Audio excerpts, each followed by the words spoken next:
අයිබෝන් ඉතින් ඔන්න මේ ප්‍රකාශය කරන්නේ සෑහෙන කාලයක් ඉවසන් ඉඳලා බැරිම තැන ඒ කියන්නේ අවශ්‍ය නැහැ. නමුත් මොකද මම එහෙම කවදාවත් එහෙම දේවල් කතා කරන්නේ නැහැ.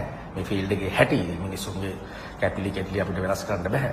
නමුත් මම දැක්ක ජින්ජර් පෝස්ට් එකක් දාලා තියෙනවා ෆ්ලෑෂ්බැක් රොෂාන් ෆර්නැන්ඩෝ ගැන. ඔහු මෙන්න මෙහෙම පුද්ගලෙක් කියලා. ඒක ඇත්ත සාතික ඇත්ත. ඔක අද ඊයේ නෙමෙයි මට කරන්නේ.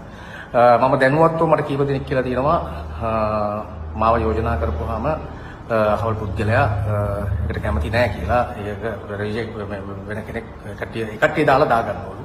කමක් නැහැ. ඒක දාගත්තට යාලා සංවිධානය කරන ෂෝ එකක ෆ්ලෑෂ්බැක් සංවිධානය කරන ෂෝ එකක ඒකට එන්න කැමති ආටිස්ට්ලා දාගන්න පුළුවන්. ඒක ප්‍රශ්නයක් නෙමෙයි. මොකද ඒක යාලගේ චොයිස් එක.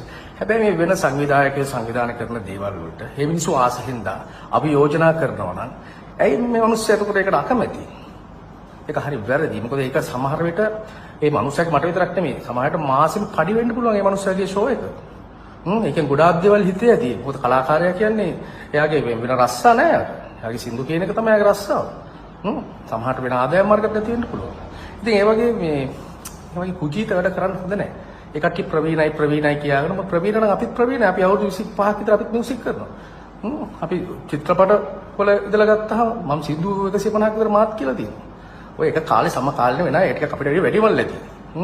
නැතුව මේ දක්ෂතාවයක් කියන එහෙම එකක් නැහැ ඇත්තටම.